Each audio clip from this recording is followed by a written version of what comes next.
Welcome to the Performance Collective, where I bring together experts across the running, fitness, and human performance space to share insights, experiences, and practical strategies for improving performance. Hosted by me, Hannah Witt, a USCA certified running coach and athlete success and operations manager, this podcast features conversations with elite athletes, coaches, nutritionists, chiropractors, race directors, and industry leaders. Whether you're chasing a personal best, returning from injury, or looking to better understand the science behind training and recovery, the Performance Collective offers actionable insights to help you train smarter and perform at your best. Today's guest is Adam Freudenthal, former professional runner turned ultrarunner and cancer survivor whose journeys reshaped his relationship with the sport.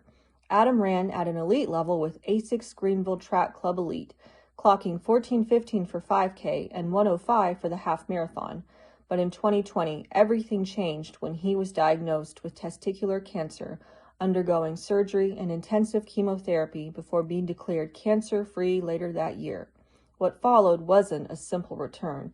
It was a complete shift in perspective, from chasing performance and perfection to finding a healthier, more sustainable connection to running. Adam's story is one of resilience, identity, and redefining what success really means.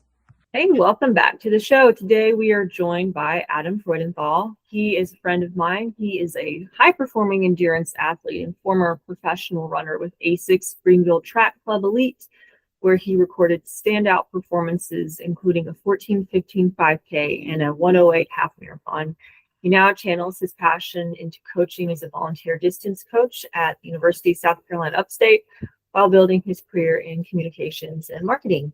A Winthrop University graduate with a background in marketing and economics, Adam's journey is defined not only by performance, but by resilience, having overcome cancer along the way. Thanks so much, Adam, for being on the show today. Really, it's great to connect. I don't think we had we connected back? It was the year that you came to run the Bear, right? Grandfather Mountain, the Bear race. Yeah, it was the year the Bear got canceled because of some terrible circumstances. What year was that? That was pre-Helene. Was it pre-COVID? No, it was after COVID. Because I think it was like literally going to be one of my first bits of competition when I was considering returning to the sport after retiring in 2020. It might have been 2022, and I think it was like June of 22. We were up there, and ready about to start. There was an accident that unfortunately took, I think, a lady's life at the start line, and it was a really weird weekend. I think they canceled all the running events, and I think I was supposed to stay the whole weekend with some friends, and I was just like, I don't want to be here. So I just kind of like took a long way home, drove the roundabout way back to Spartanburg by going through Rock Hill and like stopping at a place I used to eat at in college and running one of my routes when I got there just to like kind of get in a better headspace. But it's been interesting since like my running career of college post-collegiately after I left GTC in like 2014. And then kind of linked up with a guy here in Spartanburg that coached at USC. That is the head coach at USC Upstate. Asked him to work with me. Got a little bit faster on the roads for sure. Ended up running like 1:05 in the fall of 19 and tried to go for the standard in the marathon at CIM and took a big swing and had a big miss in the last 4 miles, which was a lot of it was like a very humbling experience, like because you always hear the marathon owes you nothing and you realize it very quickly during the race. And then obviously COVID hit, and then my battle with cancer kind of hit 3 months into COVID. That was a very, very difficult time mentally and physically for me, just enduring surgeries and chemotherapy. Thought I could come back to the sport, but just what people don't realize is like chemo does a number to your body. there's still things to this day that are just like not ticking correctly. But it's fine. You know, I'm alive, which is the most important thing. But you know, I just like, it was like 6 months of trying to get back into it. And I just remember like it was midway through an interval.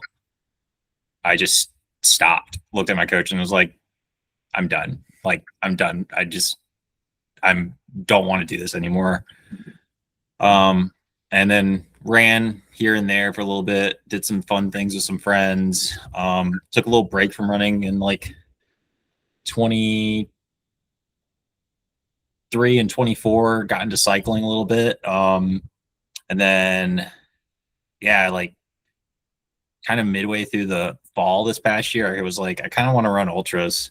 You know, that's an untapped thing I've never done. I don't have anything to measure myself against. I've had friends that have had really good success at ultras. So I was like, I want to check out that community. And yeah, so like been training for Ridge to Rails, which is in June up in Old Fort, and pretty excited to do a 50K there and see what happens. And if that goes well, some goals to run another one in the fall, and then go to do Solly in January for sure, and maybe do JFK next year for the 50 miler. Nice. I mean, you've had a really complicated time. Turbulent is the word that I would use, but taking it way back. First of all, you said 105, that was your half PR, and I misquoted. I said 108 in the intro because I just pulled my stuff from. Oh yeah, I like hadn't updated any of my stuff. It was shoot, like I remember running that 105. It was 4 weeks before the marathon, and we went up to Indy, and my coach was like, yeah, run like the first 10K, kind of like a tempo run, and then just take off. And I did. And it was that was like just a fun experience because it was the first time in a race where no one ever passed me. Like I was only passing people, and passing really big names because everyone went out for the standard. Everyone was just at Indy in the half going for the standard. So there were some people really blowing up. And then it was bitterly cold that day. Like I think the real fuel was 10 degrees. I remember as soon as I landed in Indy, I was never warm, like never warm. But it was such a fun experience. And then CIM was a fun experience. Got to go out there with a couple friends, and really just take a swing for it. And, you know, one of the guys qualified, which was pretty cool. And then, you know, obviously like with the trials being in Atlanta, so close, you just can't go and support like your friends. So that was a fun time to just be down there and see people running. And I say this jokingly, but like I was so glad in some ways I didn't qualify because that course was brutal. Like I think there was like 1,500 feet of gain, and I was like, oh man, I would have been dragging. But I think I also heard like just the people like were falling because of how the like U-turns were.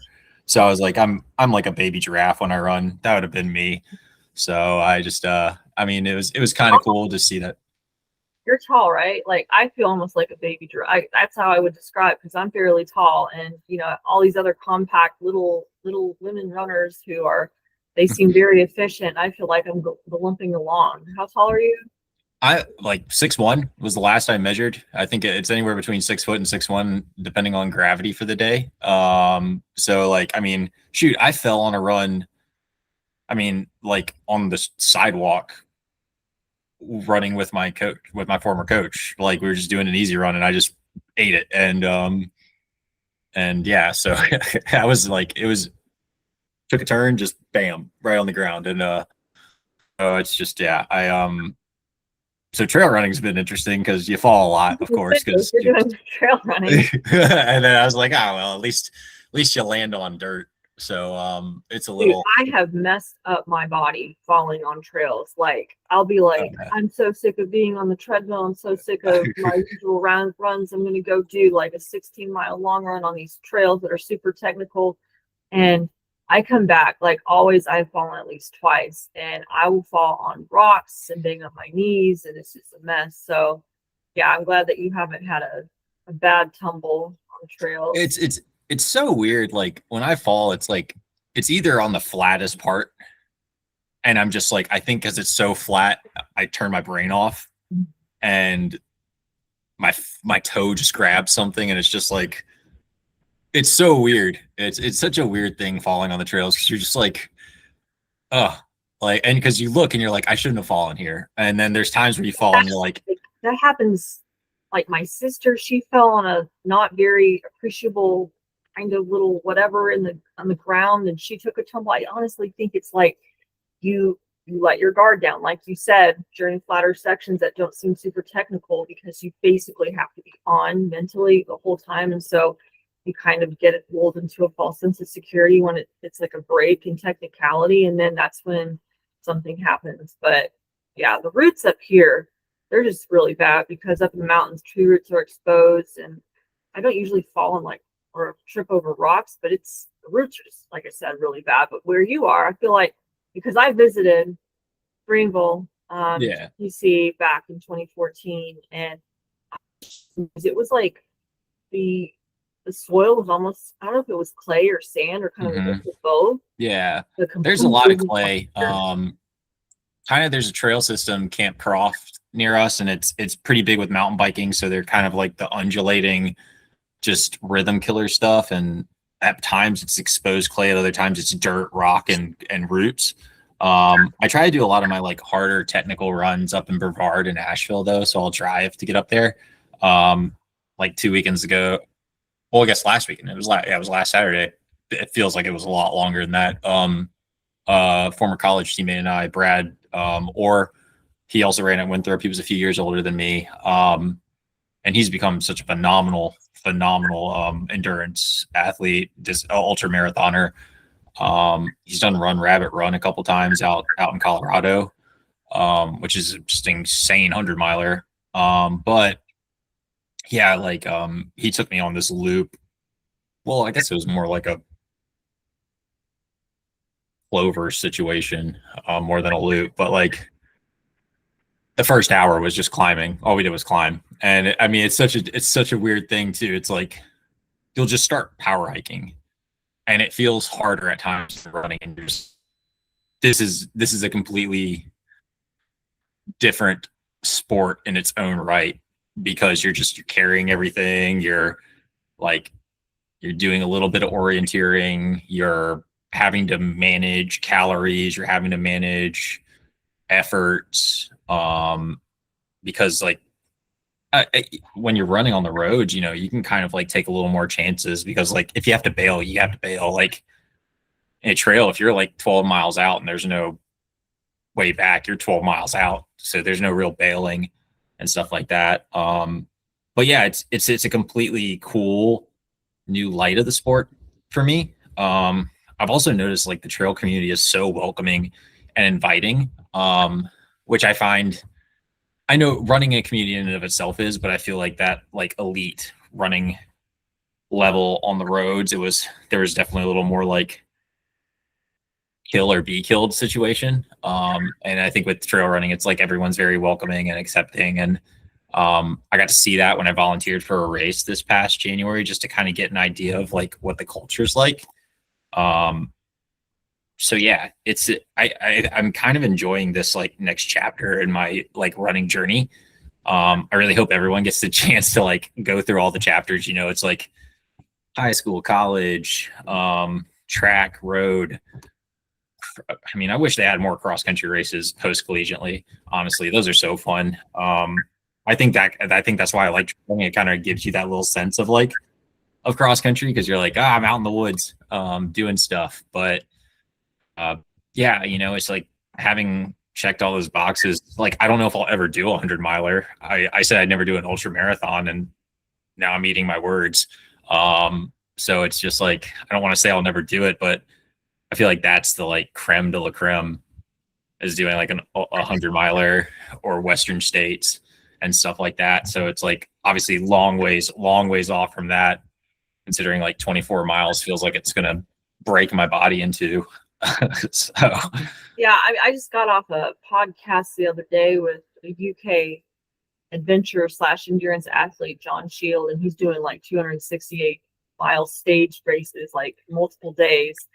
You're like shaking your head. No, yeah. Oh man, his stories too. Like he was saying how he had such bad blisters, like the bottom of his feet was basically rocks, all the skin had peeled off, and he like said it was easier just to stuff his feet into shoes and keep going than to try and like take them off and medicate them. So I have no desire to like see like break my body like to that extent to see what am I capable of. Like you're at this awesome place where you're rediscovering running in the sense of ultras.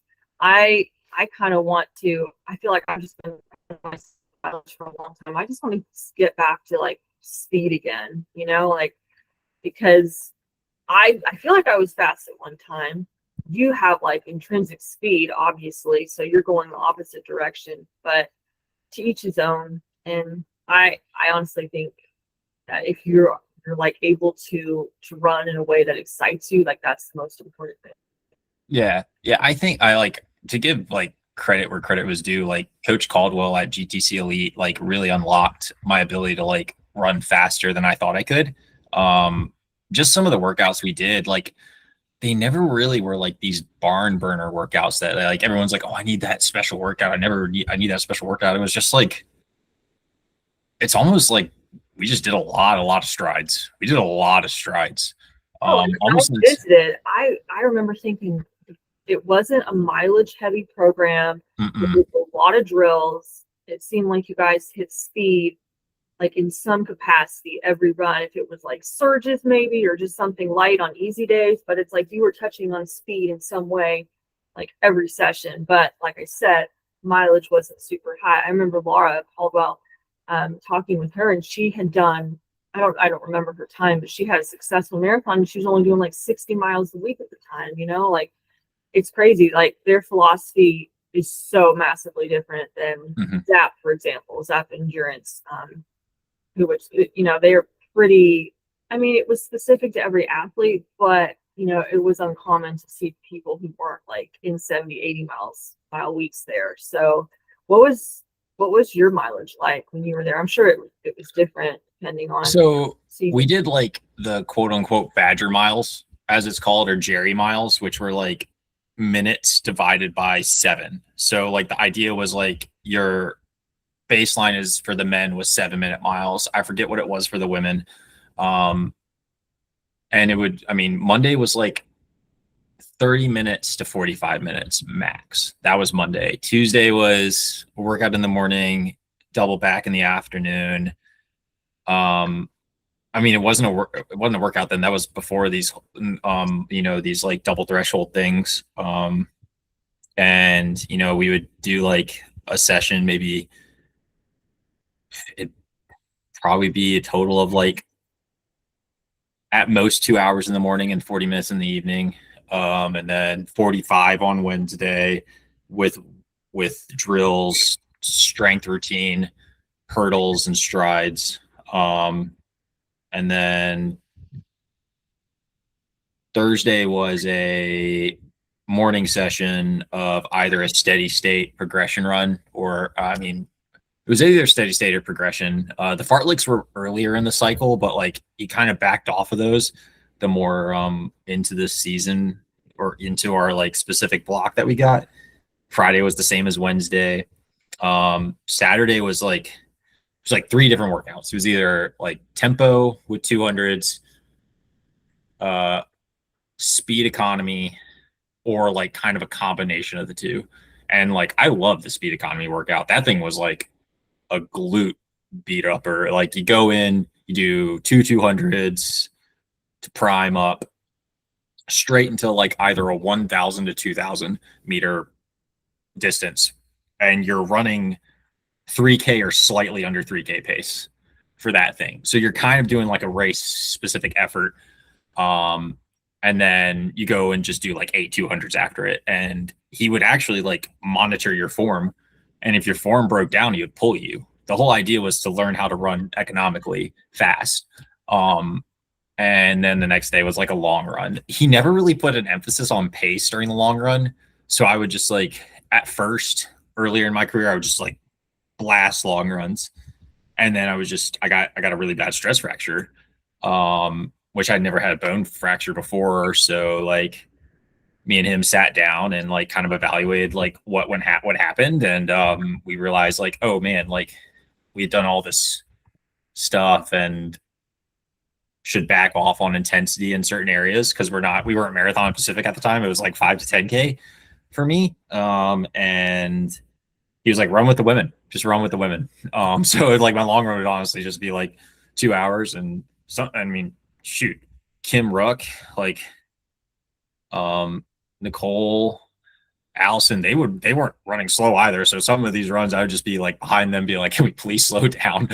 So like, but just of course, the one guy just griping at the long run was me for the longest time, and yeah, so that was kind of like a basic week there. And then I left and followed that training for like 6 months before looping in with like my last coach, Carson Blackwelder, and that was a whole different approach. Tempo runs became a like weekly staple. They were either Monday or Friday, and then Monday or Friday would flip with intervals. So it'd be a tempo run one day or intervals the next. And he emphasized like a lot of like we're going to do volume and make it tough on those volume days, and then like everything else is very aerobic based. And then your long run, you're gonna put a little more effort in the long run. So it was kind of like some similar things from GTC Elite and some other things. But like when I went on my own, and you know, there was things I like took out of the thing, like because I started working a full-time job, so I like had to take a step back of doing all the drills, which looking back kind of regret, because flexibility is like now in about to be 37 is not great. I feel like I used to be very flexible. Like the dynamic flex routine that was worked out at GTC Elite was awesome. Like doing those after every hard session. Sometimes I would do it before bed too, just to loosen up. And then like after every long run, like you just felt really limber and loose. And now it's just like I get out of the car and I groan. Carson would just tell me that's just getting old, and I'd like to think it's just me being inflexible, because I refuse to believe I'm getting old. But yeah, so like it was a completely different philosophy. I would say probably Badger miles. I was doing like 80 to 85 Badger miles, which is like we were guesstimating 90 to 95 miles a week, because you know I wasn't really running 7-minute pace. I don't feel like a lot. And then with Carson, it was definitely like I was wearing a GPS watch fully, really in charge. I was kind of more in charge of my mileage. And I think the lowest week I ever had was 75. Like, unless it was like my 2-week break, which I did, which was like the first week was like, I never really took time off. I just learned that I could never stop running. Per se, like in the sense of like taking like 2 weeks completely off, because my body just wouldn't handle that well. I would do like 2, maybe 3 days off, and then I would do like 20-minute runs the rest of the week. And then the next week would be like 20 to 40-minute runs. And then the next week would just be like, all right, intro workouts, like cruise miles, which were fun, light tempos, and start the long run at like 90 minutes and build up from there. So yeah, like it had like 2 really cool different training philosophies, which were, I can't even remember what my college training schedule was. That was too long ago. And I feel like it was so different than anything I ever did.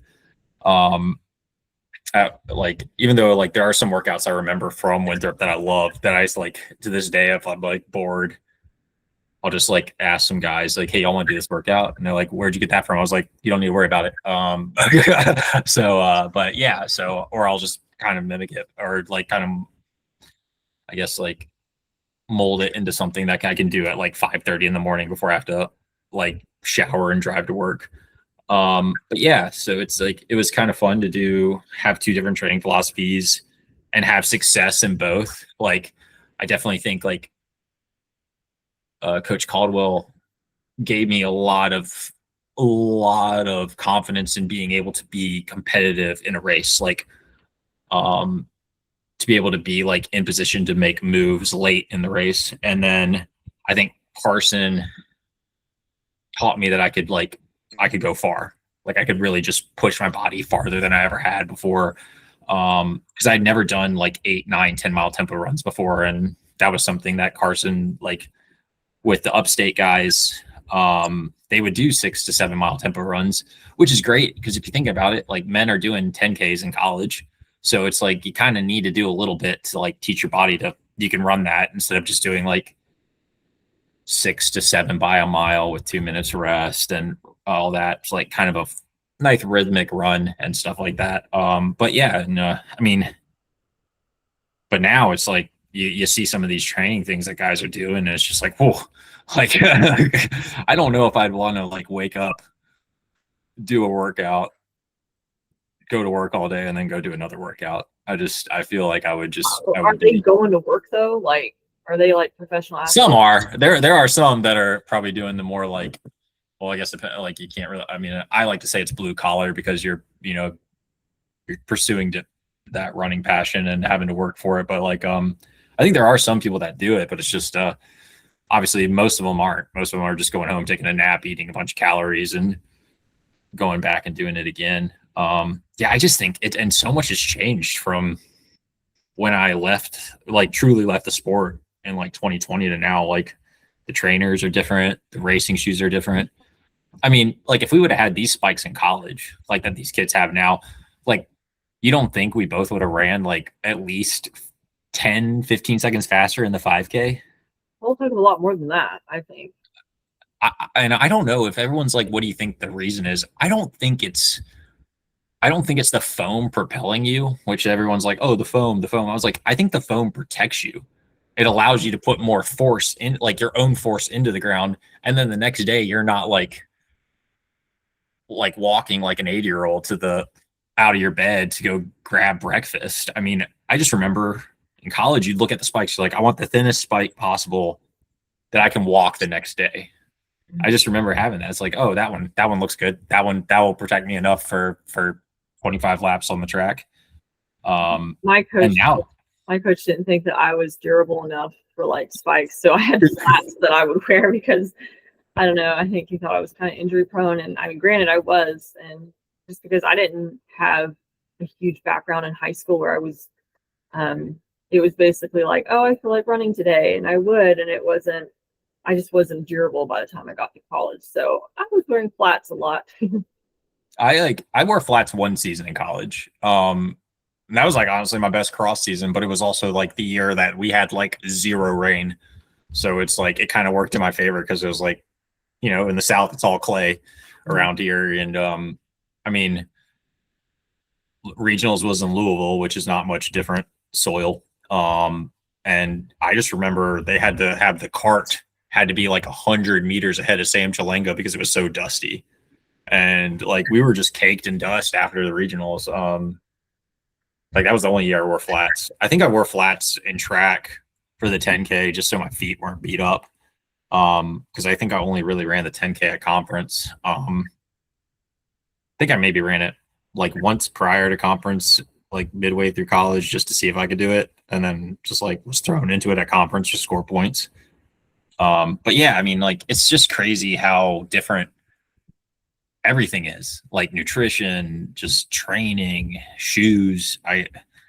It's not hard to see how the sport has progressed. And it's like, you see people like, why are they running so fast? So I was like, they're running 205 in shoes that like you'd wear to school. And by the end of the day, your feet would hurt. It's now they're creating like these amazing shoes that weigh half the weight of the shoes we used to run in, and just you're able to take them out of the box and go. So I'm kind of interested to see how that's going to transition to the trails. You can kind of see it in some of the shoes now. Like I think most of the major brands have like a super shoe on the trail, which is kind of crazy to me to think that a trail, you need a super shoe for the trail, but I guess it makes sense for protection wise. But like also it's kind of curious if it's like, is it too much stack height? Because you kind of want to be, I feel like you want to be lower to the ground so you're able to like have a little bit more control and not too much instability with everything. But yeah, just a very cool time to be back in the sport and seeing it. and kind of like following that. For sure. Yeah. When I think about running on trails, the type of shoe that you pick is definitely specific to what kind of trail you're running on. If you're like out west and you're on a probably either hard packed dirt or, not very technical because it's pretty wide open spaces and, there's not a lot of leaf cover for the most part, unless you're in the Pacific Northwest. But yeah, your shoe choice would be much different than if you were here on the trails that are very technical and root covered, and there's a lot of sharp climbs that you go up, you go down, and I don't think I would want a whole bunch of foam under. I know I wouldn't want a whole bunch of foam. I would want to be able to feel the ground because I would face plant probably instantly if I had like several inches of stack height of foam underneath my feet. But how did you even get started with running? Did you like play other sports as a kid or what?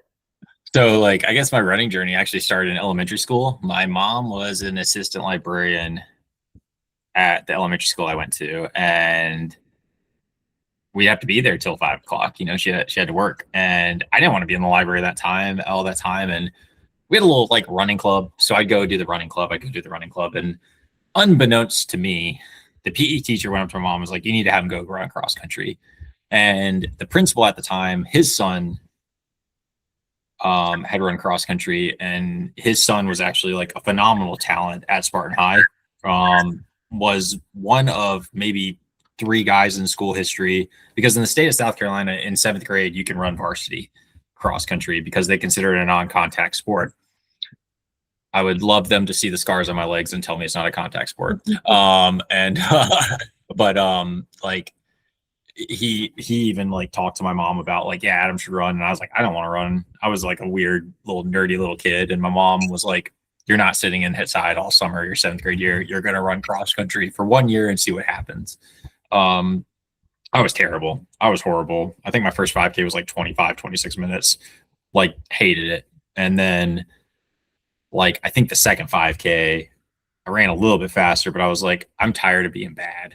So I just kind of started trying and ran track, came back the next year, 8th grade, made varsity in 8th grade, made the state team, but was like as an alternate, didn't make the running team, ran in state 9th grade all the way through senior year. So it was really like my parents kind of like forced me into the sport, and in some ways jokes on them because like I kept going, and they were probably at times they're like, stop. Like it became like the complete opposite. But yeah, so basically, yeah, my running journey was my mom basically telling me I wasn't going to be sitting in the house all summer watching TV.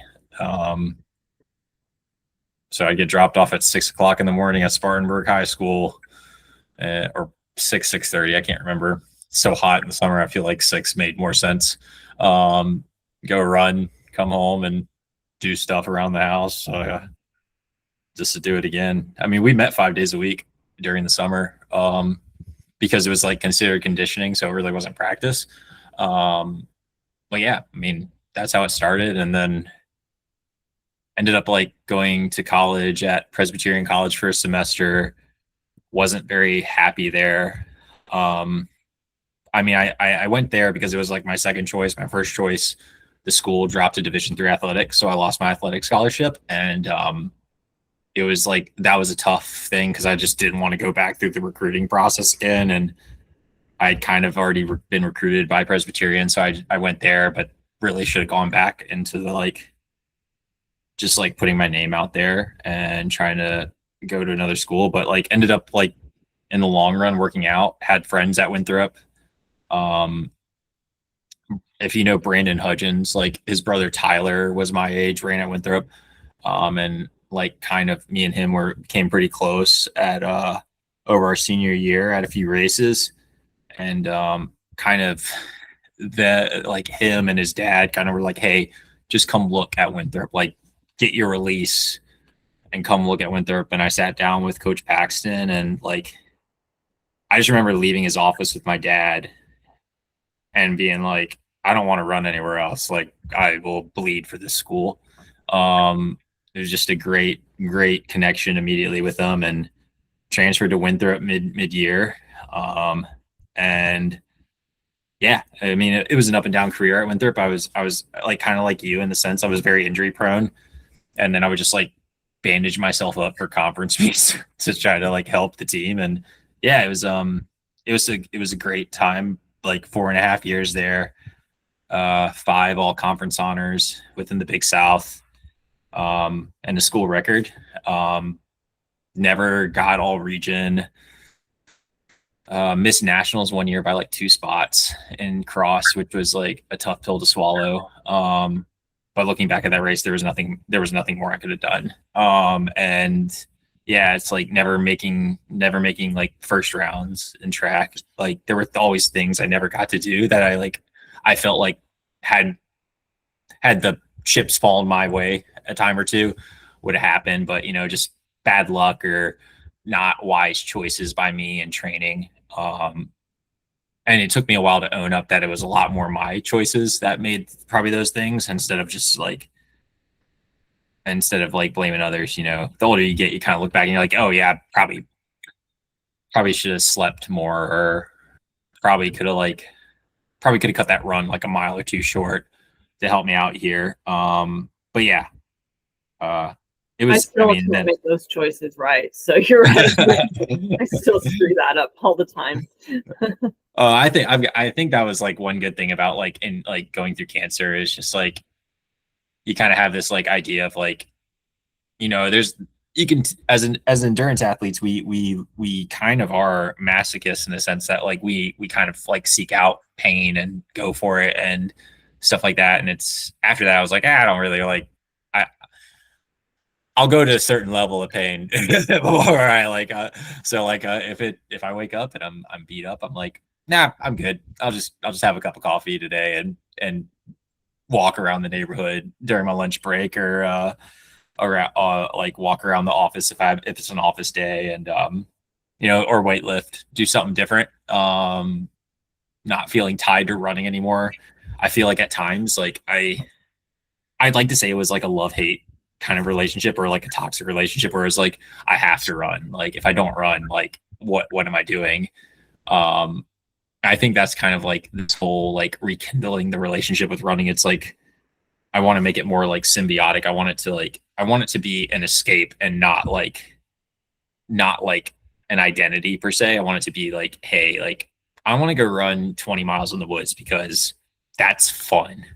And not like I want to go run 20, or I have to go run 20 miles in the woods because like I have it written down on this piece of paper that I made earlier this month, and I have to do this or else I can't do this and I can't do this.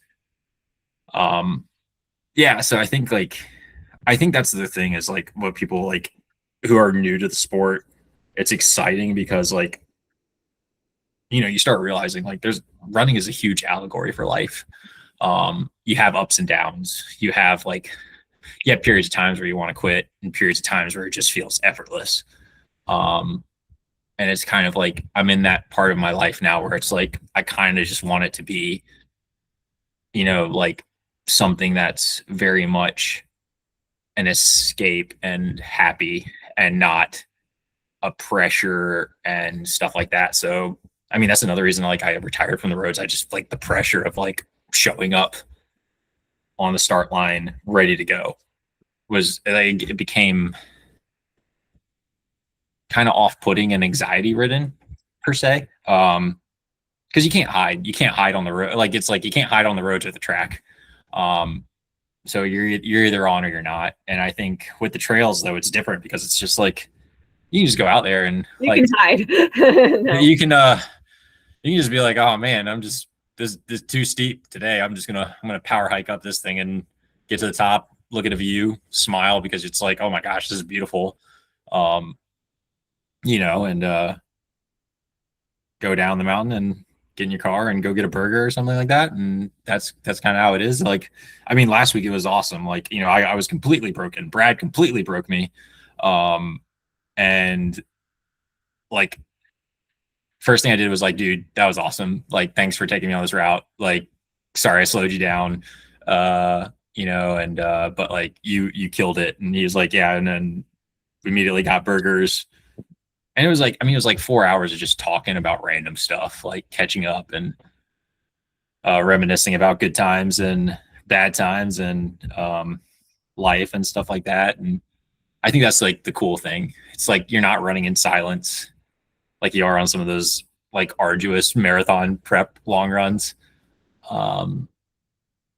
And yeah, it's just I know probably in a year from now, if I get the bug to really be competitive in it, I'll probably like my mindset will completely change because like that's just kind of how I am. I've always been an all or nothing kind of guy. But like right now it's just fun to try something new and not feel like there's an obligation to hit a standard. Right. Which is like cool. And I just like I really hope people find that with running. Like it took me a while to find that.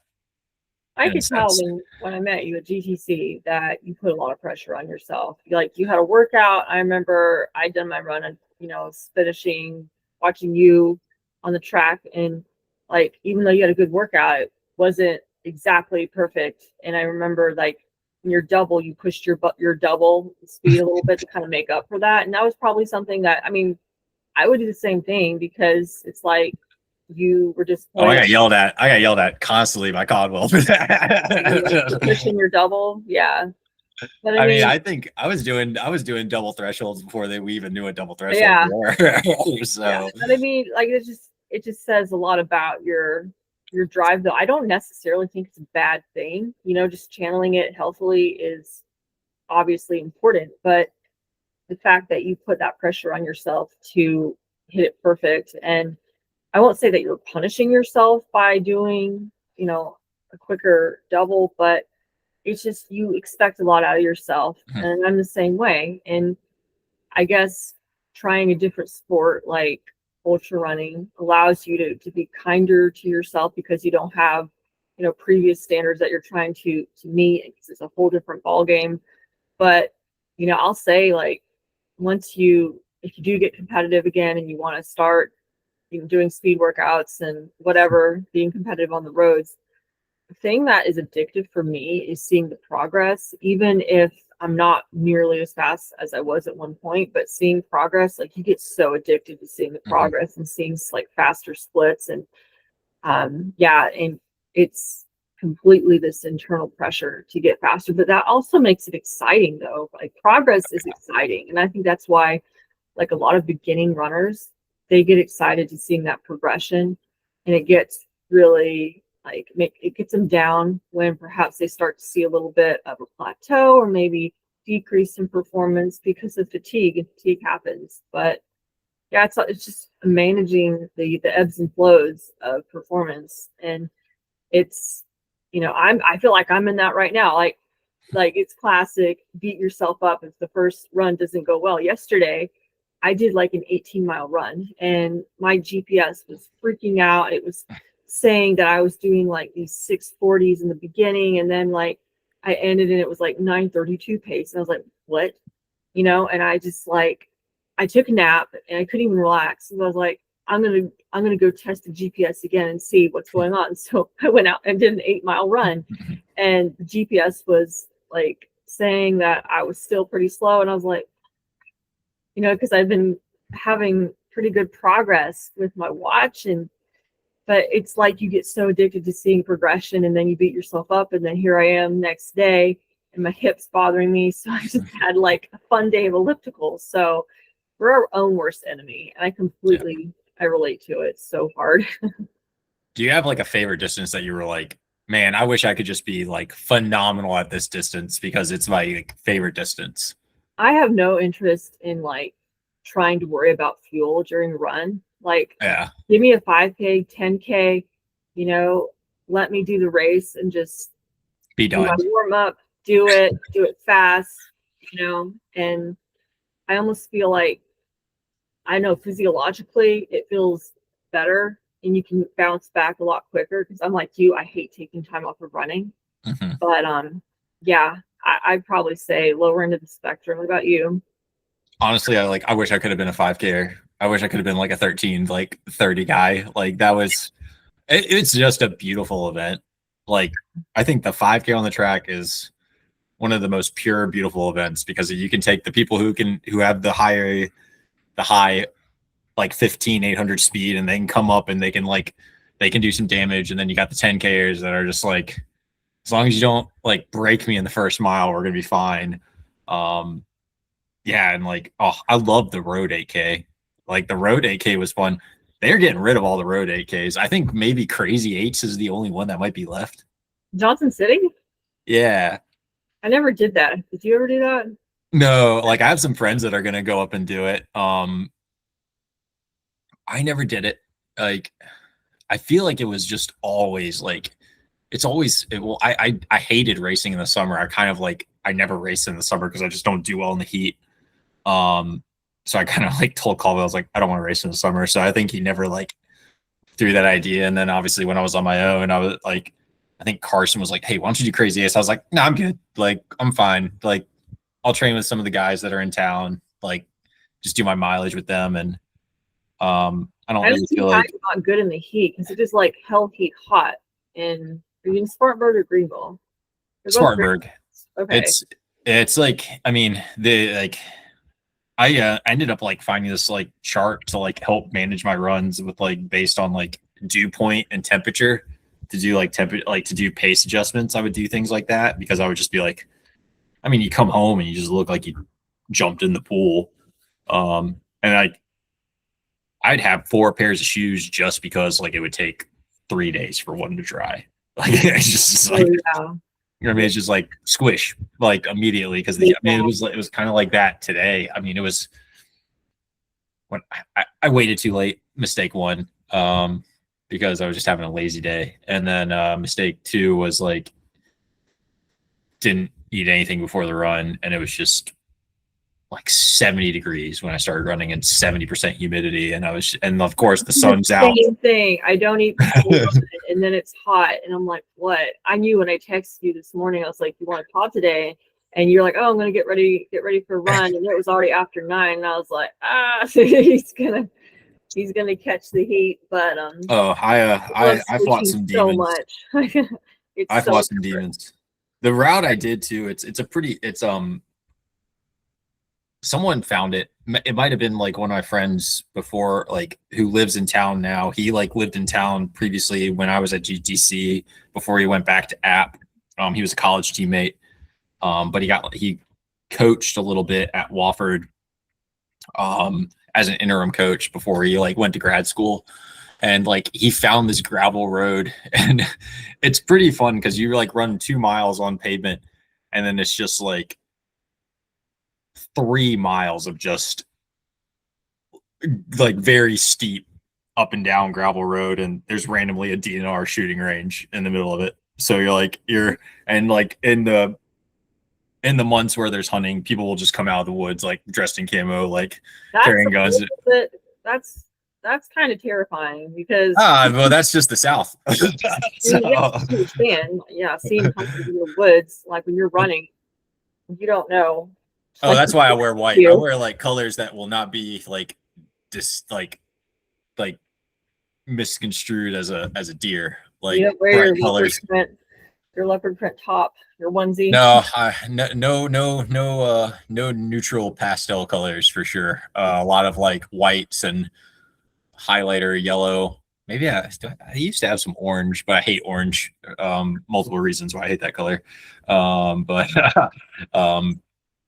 no, like, yeah. So, but I mean, it's like, it's secluded. No one really bothers you out there. But yeah, it's dry as it is there, as it is here. Being on gravel right now kind of sucks because, like you mentioned, dust and everything. Mm-hmm. Your mouth is parched within about 8 minutes, and you're like, I don't have hydration.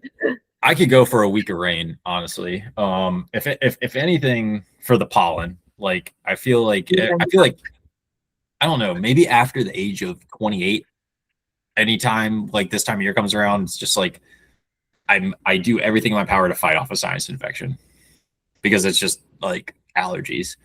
I think that's like one thing, like when you're doing like a hard workout, because you're just, increased repetition of breath, you're just sucking in all that pollen.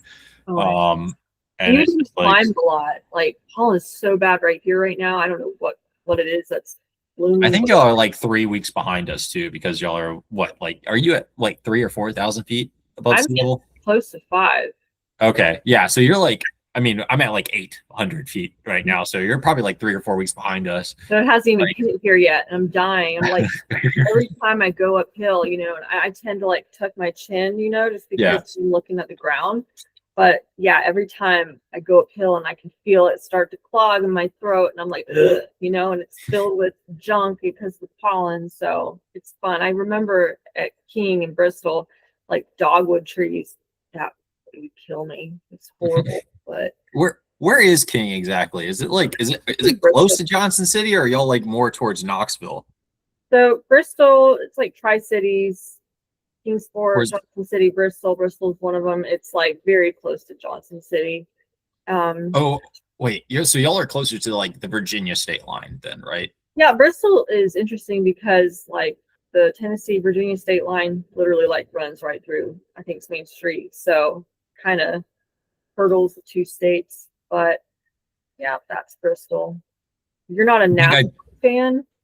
Oh, dude, like my PT is my physical therapist. Shout out to Drew McAbee, a huge NASCAR fan. He's actually my neighbor too. Drew McAbee's got a pretty cool running story. The man was a offensive lineman in high school, like 300 pounds, and now maybe weighs $150.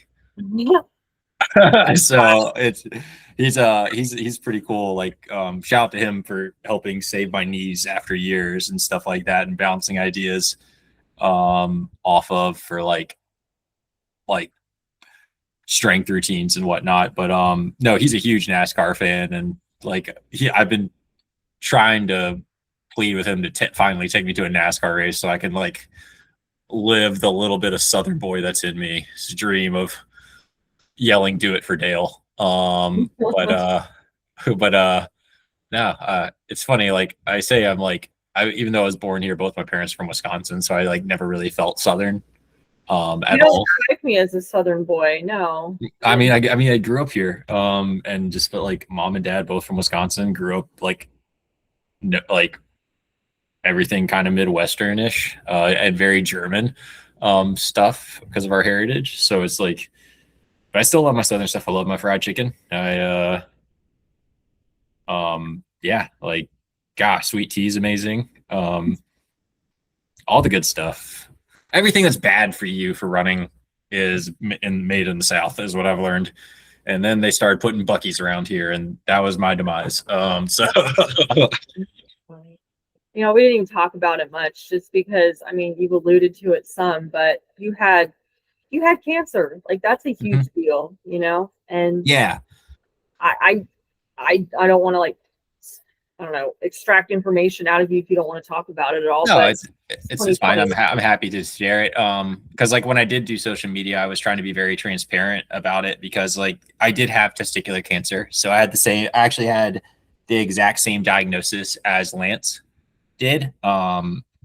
And like I was probably 2 weeks away from it getting to my lungs. Oh my gosh, Adam, it didn't. Yeah. Wow. Yeah. So like, so everyone's asked me when I found out about it, and I was like, I definitely had it when I ran my marathon. There was no doubt about it that like the tumor had already started to metastasize at that point out of my left testicle. And because like after the race, I just felt horrible. Like, and I mean, I can't describe how horrible I felt. Like I felt sick. I felt like I couldn't recover. My back would hurt. My hips would hurt. My adductors were hurt. And that's just like, because the body's like shoving white blood cells there to try to heal. And I'd go get physio. I'd go to like the performance therapy guy, and Brad McKay, get ART, loosen up my hips, loosen up my back. I'd feel great for 2 to 3 days. Pain would immediately come back. This went on for like 2 months, and I was like, geez, man, I'm never going to run a marathon ever again if this is what my body does to me. Then COVID hit, and like, so physio stopped. I'm achy all the time, still trying to run. And my cat was on my lap one day, and he jumped off my lap, and his back paw got me. just right. And I've never felt pain like that before. And like the pain didn't go away. And I didn't really know what to do because it's COVID, you know, you don't want to go to the ER. I contacted a buddy who had a torsion and was like, hey man, like scale of 1 to 10, how bad's a torsion? He's like, oh, it's like a 10. I was like, okay, I'm at like a 9. I think I'm fine. Then I'm probably fine. He's like, you might want to go get checked out. I was like, okay. And then I like got online, went to an e-doc, talked to an e-doc on the phone, and it was like, hey, what do I need to do? And they're like, you need to go get an ultrasound. I was like, okay, cool. Like, where do I go to do this? She's like, you got to go to an ER. But like, I was like, all the ERs are inundated with COVID. She's like, there's got to be an ER that doesn't have it. I was like, okay. My manager at the time was a lady, and so I was like, I really can't tell her that like my balls hurt. So I had to be very strategic. I was like, hey, I'm having lower abdominal pain. They're telling me I need to go to the ER. So I went to the ER and was in there for 3 hours. They ran like all this blood work, all these tests. I started praying for things that I wish I never prayed for, just because I was like, oh, that can be fixed by a shot. Oh, this can be fixed by surgery. And when everything was like, that was negative, that was negative, that was negative. Like the darkness in the back of your head starts being like, dude, you got something. And guy came in. It's like, hey, we found a tumor. You have to go to a specialist tomorrow. He's coming in on his day off. And I was like, what? So I'm not good with doctors in the sense of like, they give me a diagnosis. After that, I don't hear a word. I call it the Charlie Brown syndrome. So have you ever watched the Charlie Brown, like the adults, the womp womp? You give me the diagnosis, it's the womp womp after that. And so like they sent a family friend with me who's like a second mother to me. So she could take notes because I was just gonna be like, I knew it was coming. And yeah. And so we sat down. He obviously examination, talked to me, puts the ultrasounds up on the board and is like, this is your healthy one, this is your not healthy one. And it was like normal kind of like, you know, skin tissue you could see on an ultrasound. And then the other one was just like black, like just gray, dark matter, black. And I was like, oh, okay. I was like, what do we do there? We're just going to cut it out. He's like, it's all or nothing. I was like, okay, sweet. Not sweet. And then he's like, yeah, we'll do surgery next Thursday. It was like Thursday then. We're going to send off for some blood work, go from there. Blood work came back and they're like, we've moved you up for surgery because your blood work, like your tumor levels are through the roof. And I was like, okay. So it was April 27th of 2020. I had surgery. The day after my birthday was my surgery. And you know, surgery went well. They shouldn't have given me my cell phone back as soon as they did. I was sending some crazy text messages. Like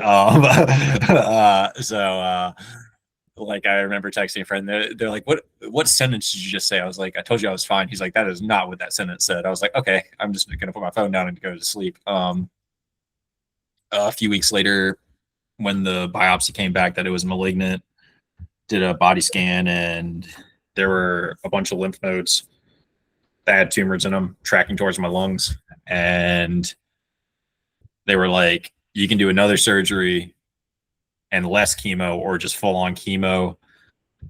And that was a big weight to kind of go on because I was like, man, like the surgery I had cut into my abdomen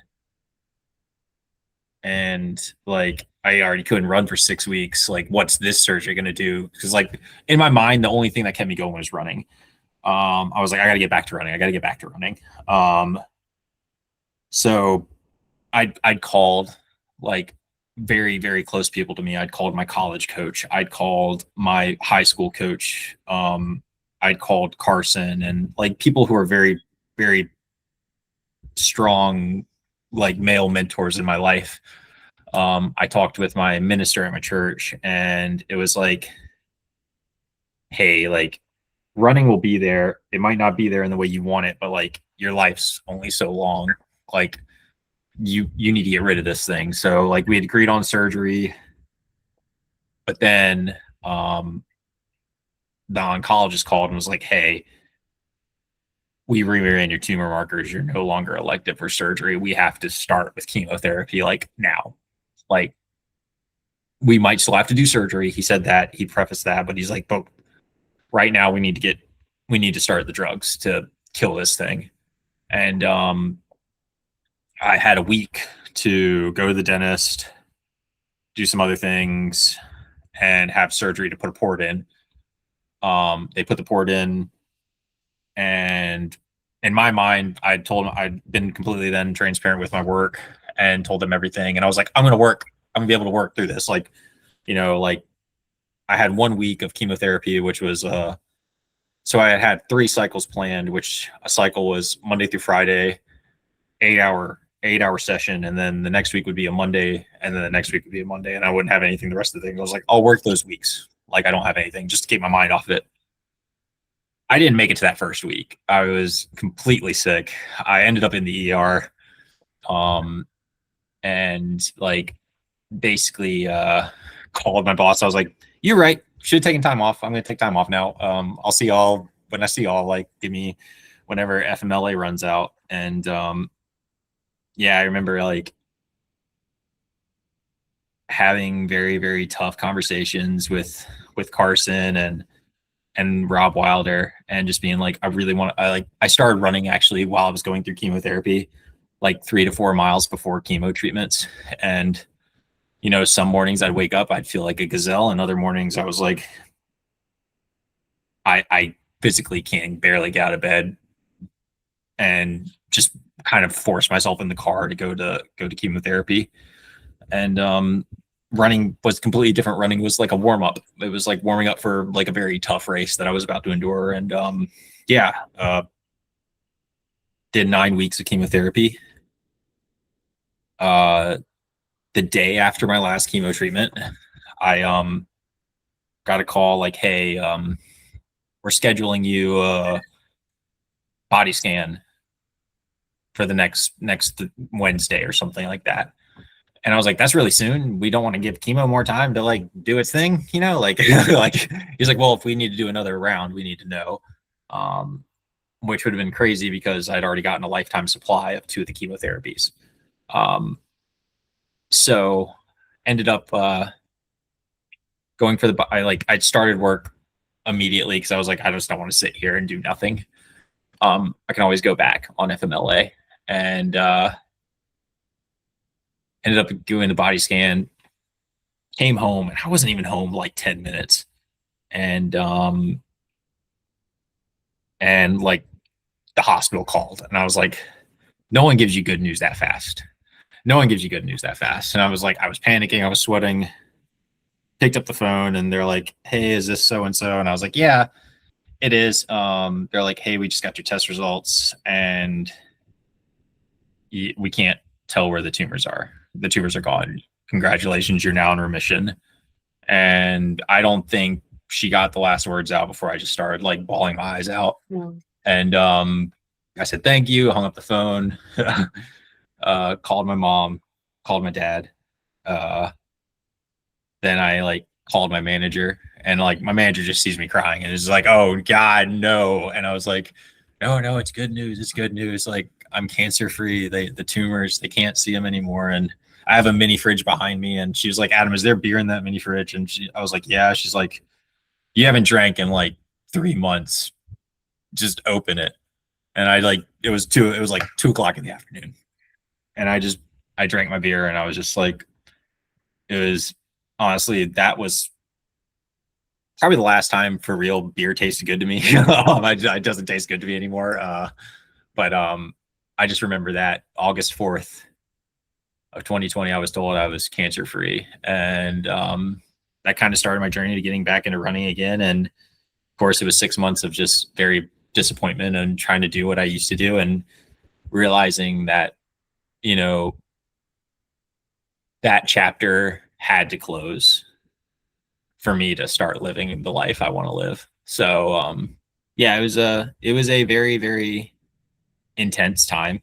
And and it's like that year was hard for everyone, and like no one's journey's any more difficult than anyone else's. And I would stress that because people would be like, oh, you had a really tough 2020. I was like, we all had a tough 2020, you know, like we all lost something. If you didn't lose something, like you were probably like less than 1% of the population that was like very fortunate. So it's just you know, I was just very glad to be able to just have the community I have, and like just be able to like come out the other side like on top of it. And I would say this, like without running, I don't see me beating that journey at all. Like I don't see like all those years of just fighting to win, and like everything that like I was taught from my high school coach to my college coach to Caldwell to Carson, like all those things just was like in my mind of like, this is a marathon that I'm in right now. And there was no choice but to win. There's like a famous quote that goes around. It's like, people who say winning isn't everything has never had a bout with cancer or like anything. Like you don't realize winning is everything when you're like in that. And it's like that athletic mindset and that like competitive mindset, I think, was a big factor for me being successful with that journey. Thank you so much for opening up and giving all those really gritty details. And I can't even imagine the fortitude and strength that you have is incredible. And even though, yes, everybody did have difficulties during COVID, I think yours were up there with probably the worst lot of the difficulties. But I mean, for it to be that advanced and have that kind of, that's such a rigorous chemo regimen. But I mean, it was gone April to August. I mean, some people are dealing with it for years, decades. Mm-hmm. So I mean, that's pretty incredible. Yeah, a lot of like, and there's something I didn't know is like, there are some cancers that are super treatable, like super treatable. Like it's like, and that's kind of what my oncologist said. He's like, if you reached your hand in a basket of cancers to get, you got one of the good ones. He's like, and I was like, interesting phrasing. But okay. But like, yeah, it's just like, there is no stage 4.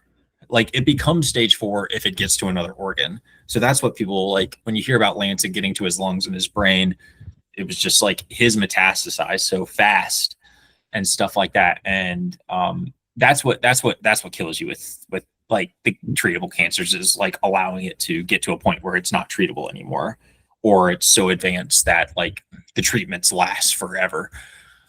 So I guess in some ways, like I owe my cat a lot. So I know a lot of people probably like, oh, there's a lot of dog lovers that are runners and stuff like that. But I was like, man, like I will forever have a cat in my life just because of that situation. I hear that. Yeah. He's a turd, but he's my turd. So but like, so yeah, it was you know, in some ways it took me a long time to realize like, and the curse was also a blessing in the sense of like going through it definitely taught me like so much more of it. There's a big picture, and like especially with not only just like life but with running too, there's a bigger picture. And I started giving back to running after that, like more so. It wasn't about me. I did a little bit more of I did more volunteering after it with Upstate up until about a year and a half ago, and then took a step back just to focus on life, because it's tough to balance like a personal life, work, trying to do running or cycling recreationally, and then volunteering 7 hours a week, sometimes more when we go to races and whatnot. So like I was very grateful for the time that Carson allowed me to be around the guys and the women. And like I learned probably more from them than at times than they did for me. It was also very cool to just see just people progress and like following their journey. It made you realize, like, I think our coaches had more fun than we did at times. So just like seeing athletes perform. But you also, I think you feel their disappointment sometimes more than they do. And that's something I just didn't realize is like, man, like when I had a bad race, I don't really know if my college coach was mad at me as much as like, he was just like, he just didn't know what to do with like that disappointment that I also felt. So it's just, yeah, it's very cool to be on the other side of the sport now. And to be in a different segment of the sport too at the same time. And it's almost like you get that like childhood kind of like excitement about it. Like you get to, it's like opening a present, you don't know what's inside, so you get to figure it out. But yeah, it's I'm really happy to be where I'm at now with the sport. Obviously, like there are some boxes that will never get checked, and it took a while to come to terms with that. But like I'm okay with it, and it's been it's very cool to see like my friends check those boxes on their behalves, and in some way living vicariously through their achievements, and as well as like my athletes doing that too, or my former athletes, since I stepped away. But yeah, so it's been good. I'm very grateful to be where I'm at.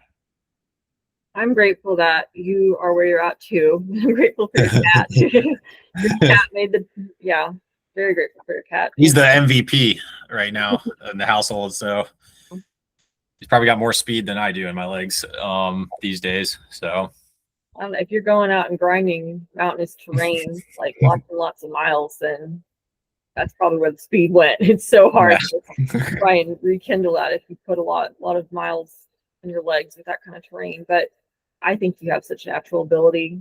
Like you just dedicated some time to speed. If you wanted to, I think you could get it back, And yeah, with the drills too, like definitely don't think it's like, oh, I'm getting old. The flexibility and mobility, if you don't use it, you lose it, but you can get it back. So yeah. you always hope. But thank you so much for your time. Thank you for having me. This is great. Yeah, it's nice to catch up, and you have so much knowledge, obviously, in running. You've been doing it such a long time, and yeah, just thanks for being vulnerable with your cancer journey. Like I said, I'm so glad you're still here. That's for sure. Appreciate it. Yeah, but thanks a lot. All right. Bye.